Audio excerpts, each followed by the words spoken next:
My mom pointed at my sister's son and said, "Now that's the grandson I'm proud of." Then she glanced at my boy and sneered, not the one always glued to his phone. Everyone laughed, until she pushed a $5,000 check toward me like a joke. I smiled quietly, and minutes later, their celebration fell apart. You know that moment when something just snaps? That's what happened when my own mother, at my grandmother's 80th birthday, not only handed me a $5,000 bill, but then, in the same breath, publicly shamed my son right in front of 100 guests. That night, something fundamental in me shifted. I was absolutely, irrevocably done. My name is Chris. I'm 35, a systems engineer. Basically, I fix things. And if you ask my family, I fix things for them, too. Cars, routers, budgets, relationships I didn't break. I've got a 12-year-old son, Max, who's brilliant and obsessed with robotics. And yeah, his phone. I'm divorced, but on surprisingly good terms, which honestly, is my personal record for a healthy outcome.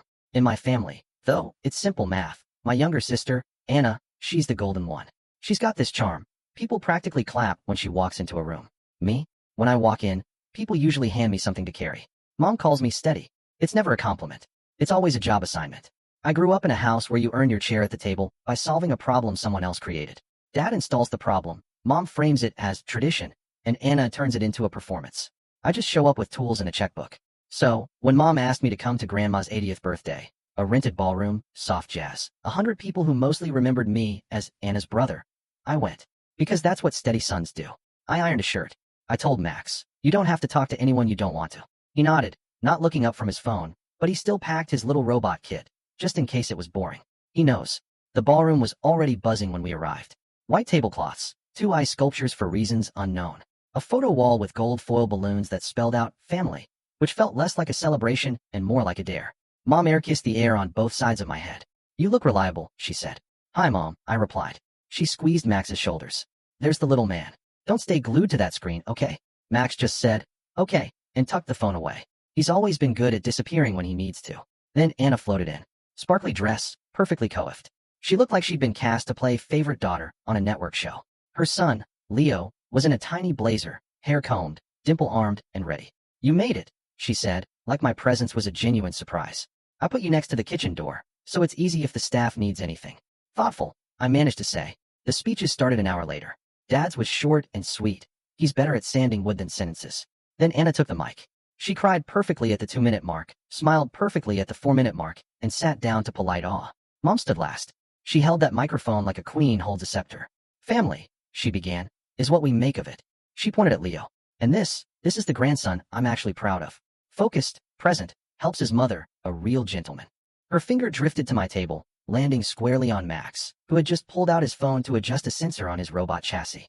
"Not the one who's always on his phone," she sneered. There was this weird, scattered applause.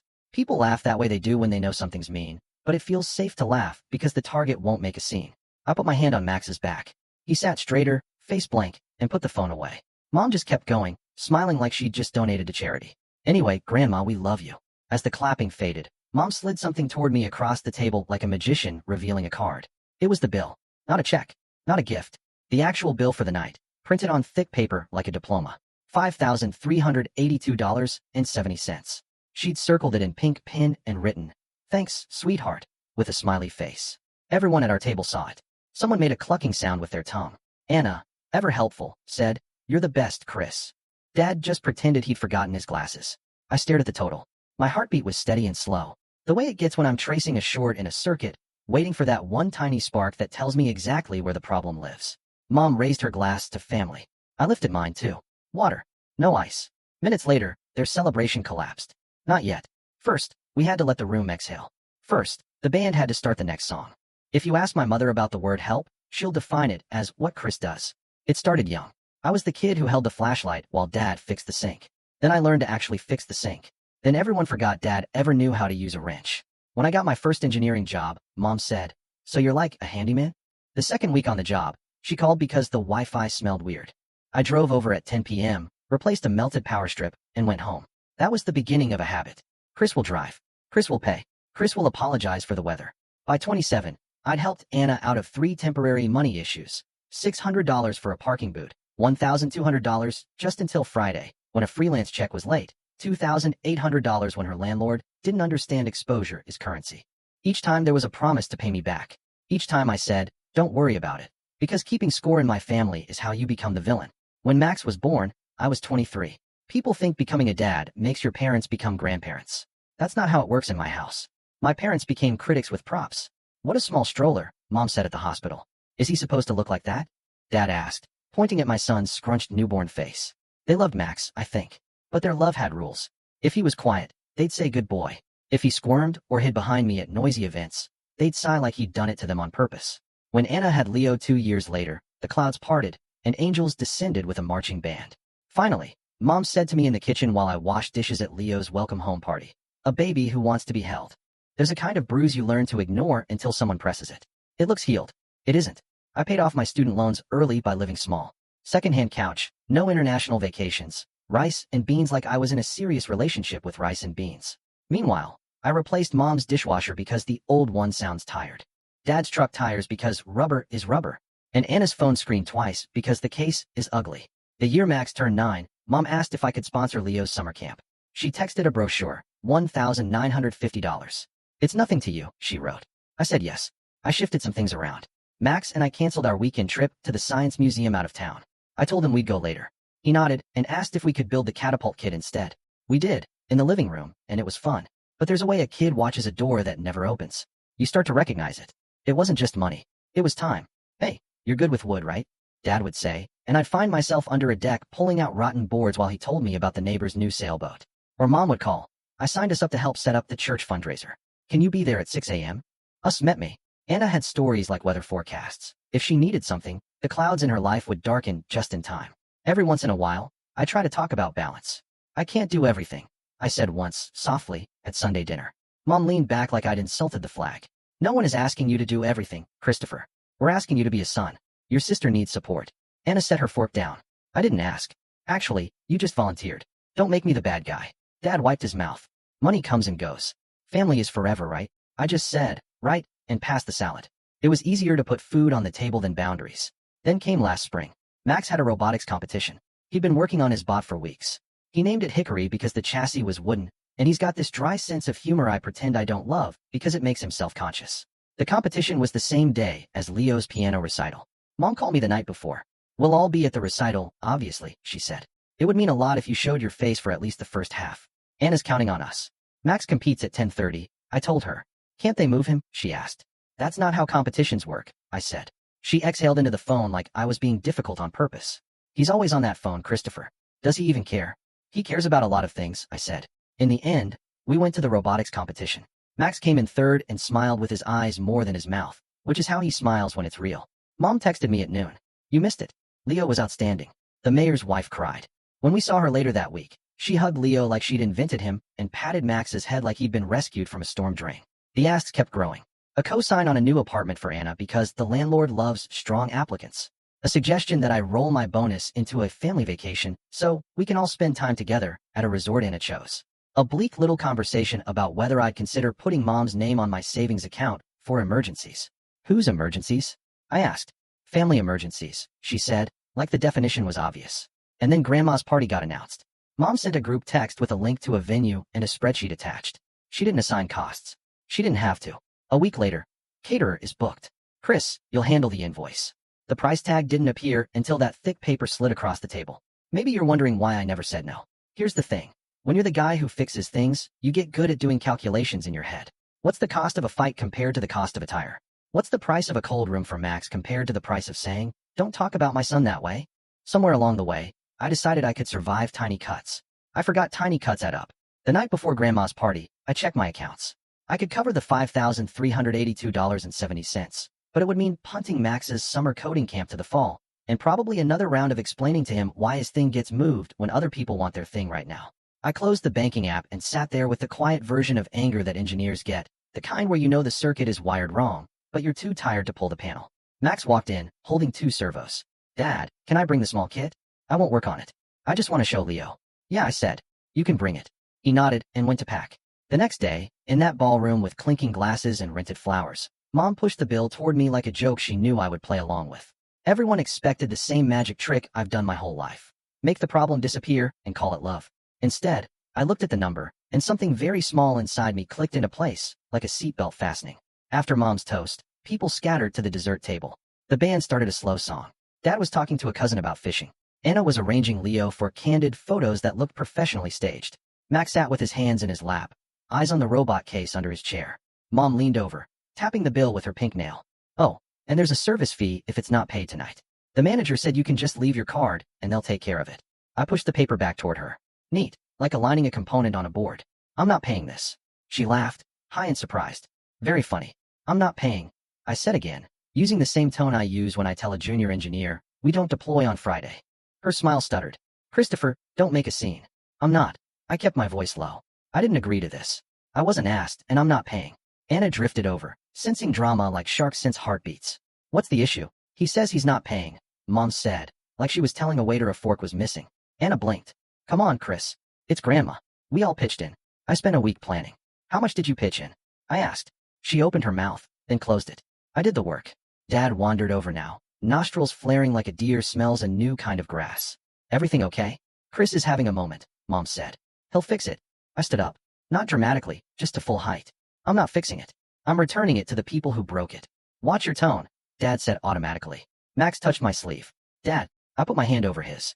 It's okay. Anna crossed her arms. You always do this. Do what? Act like you're above us, she said. We're a family.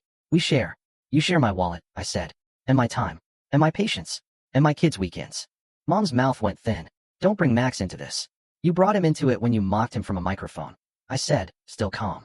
You brought him into it when you taught him that applause matters more than kindness. Someone nearby pretended not to listen so hard they nearly fell into the cake.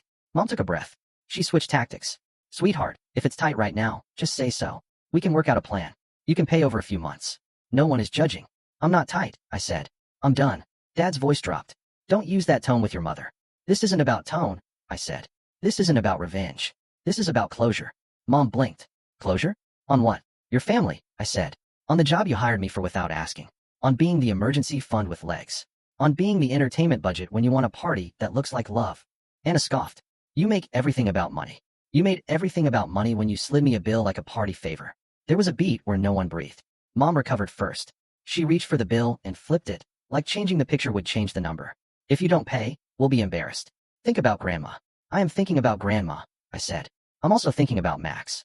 I'm thinking about the time you passed him over for photos because his smile looked tired.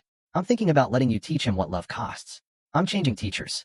Dad took a half step toward me. Son, don't. I said don't, not loud. Just a small word with a lock on it. Anna tried a new door. What about the cosign? We put in the application. The landlord is waiting. I'm not co-signing your lease, I said. I'm not co-signing your life. Her face hardened. You're punishing me because your kid is awkward. Max's hand gripped my sleeve tighter. I felt that click again. The sound of something finding the exact right position. We're leaving, I said. Mom made a noise. Half laugh, half gasp.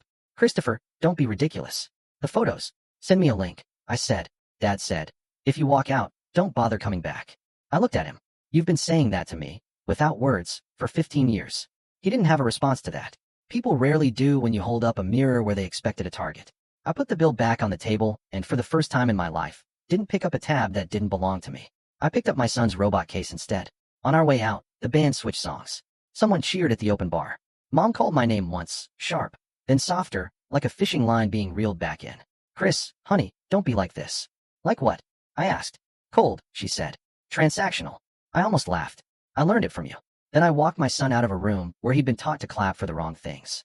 We drove in silence for a few minutes. Max stared out the window, then down at the robot case, then at me. Am I in trouble? No, I said. You're not in trouble. Because of the phone? You can have your phone, I said. I'll let you know if I need your attention. That's the deal. He nodded, relief visible in the way his shoulders dropped. After a beat, he asked, is Grandma mad? Probably. He thought about that.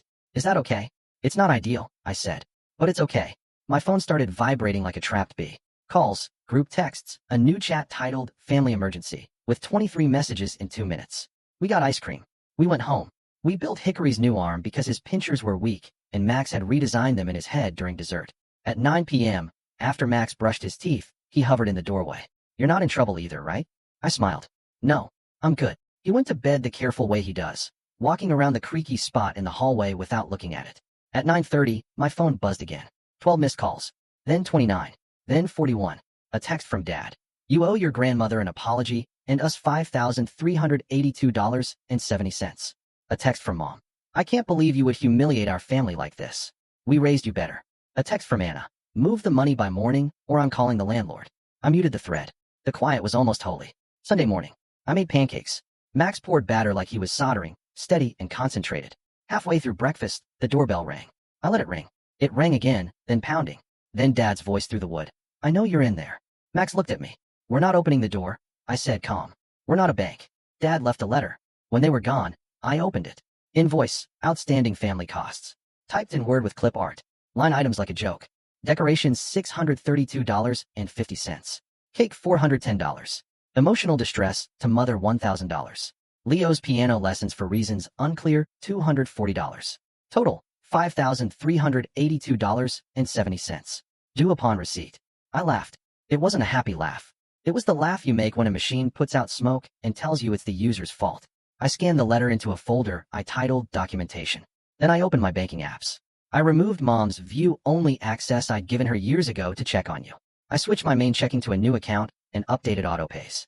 I called my HR portal and changed the emergency contact from Mom to my friend Nate from work, a person who, when you say emergency, asks what you need instead of what you owe. The calls kept coming. Mom left 3 voicemails in a row, crying so hard it sounded like coughing. You don't do this to family. Your grandmother couldn't even blow out her candles. Anna is the only one who steps up when it matters. I wrote out a message in my notes app.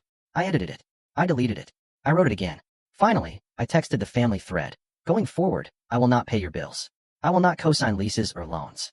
I will not be the default fixer for events I didn't agree to. If you insult my son, the conversation ends. If you show up uninvited, I won't open the door. I love Grandma. I will visit her separately. If you want a relationship with me, it will be without money strings and without disrespect to my son. If you don't, I accept that. I put my phone face down and made another pancake in the shape of a robot head. It looked terrible. Max loved it. By noon, the narrative machines were working. A cousin posted a vague Facebook status about selfish people who abandon elders. An aunt texted me privately. I don't know what happened, but your mom is devastated. I responded, I won't discuss this. I'm protecting my kid. She sent back a thumbs up emoji, and then 2 minutes later, a screenshot of my message to Mom. Mom had forwarded it with the caption, look how cruel he's become. I blocked my aunt. For the first time in my life. It felt like removing a splinter I'd ignored for years. Monday, I went to work, wrote code, reviewed a design doc, ate a burrito at my desk. At 3 p.m., Mom called my office line. No one has that number except HR and vendors. She must have asked my dad to stop by my office's front desk to drop off cookies. He's charming when he wants to be. The receptionist patched her through. Christopher, do you feel big? Do you feel powerful? I'm in a meeting, I said, which I wasn't, but would be if I stayed on the phone. This is who you are now, she said. Cold. Punishing. Calculating. This is who I am now, I said. When you ask me for things I didn't agree to and insult my kid in public. She didn't skip a beat. Max is addicted to that phone, and you're letting it ruin his life. He's coding, I said. On a phone. On a phone? You're being absurd. I'm hanging up, I said. She switched to tears so fast I got whiplash. I just wanted one night to be special. You took it from me. You took my son's dignity from him, I said. I took a bill back. I hung up. I sat at my desk and stared at a bug ticket about a race condition that had been quietly ruining our metrics for a month. I fixed the bug. I couldn't fix my parents. That night, Anna sent a Venmo request. $5,382.70. Memo, what you owe family. I declined it. She sent it again with a middle finger emoji. I declined it. She sent a $1,000 request labeled Mom's Therapy. I declined it. Wednesday, Grandma called. My grandmother is the only person in that constellation who has ever looked at me and seen Chris the person, not Chris the tool. Hi, honey, she said. I hear there was a ruckus. I'm sorry your party got weird, I said. I've had weirder, she said. In '73, your grandfather tried to roast a pig in the garage. I laughed. How are you? I'm old, she said. Are you okay? I think so, I said. I made a line. About time, she said. Your mother will live. She's very upset. Your mother has been very upset since 1989, Grandma said. Tell Max I want to see his little robot. Saturday. Max and I brought Hickory to Grandma's apartment. She clapped when it picked up a grape and moved it 2 inches. She told Max he had a good mind. She told me I had a good spine. On the way out, she squeezed my arm and said, don't pay for people to learn you're serious. Charge them. The following week, an envelope arrived.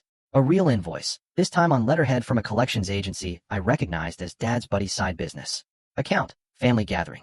Amount due, $5,382.70.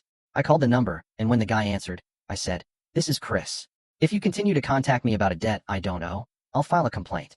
He laughed uncomfortably and said it was just a misunderstanding. The letters stopped. The calls didn't. Mom rotated tactics like a DJ. Guilt track, anger track, denial track, Nostalgia Remix. I stopped listening. I answered only texts that asked about my availability to visit grandma, and only from grandma. Everything else was background noise, like a ceiling fan you tune out. I built new routines that sound small unless you've never had them. Wednesday nights were just for Max and me. Pizza experiments, bad documentaries, tinkering. Saturday mornings, we went to the park with a little folding table and set up hickory for curious kids. Max would explain with his soft professor voice. This is the servo. This is a sensor. It doesn't bite. He looked like sunlight when other kids asked questions. No one clapped. No one needed to. 2 weeks in, Dad sent a final text. You're dead to me. 3 days later, he texted again. Can you look at the generator? It's making a sound. I typed and deleted 5 replies, then wrote, no. Hope you find someone.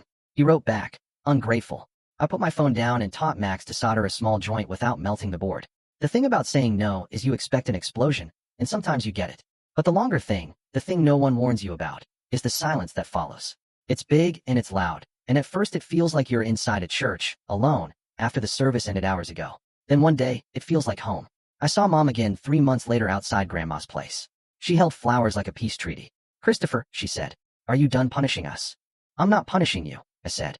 I'm protecting us. She glanced at Max by the car. He's still always on that phone. He's building, I said. If you talk to him like he's a problem, you won't talk to him at all. She sighed. Your father's hurt. He can call a plumber, I said. She gave a small, sharp laugh. You've gotten cold. You taught me, I said.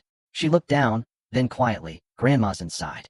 We went up, showed Grandma the robot, and left. At the door, Mom said, how do we fix this? You stop asking for what I don't offer, I said. And I'll answer when you call to talk. She nodded. Fair. That night, Max asked, do grown-ups always fight? Only the ones who confuse love with winning, I said. Weeks later, the family chat was silent. Anna posted Leo's award. I sent one emoji. That was enough. I'm still their son, just not their bank. I won't fund disrespect or mistake quiet for peace. This isn't revenge. This is closure. My name is Chris. I build things that work. Now, that finally includes my life.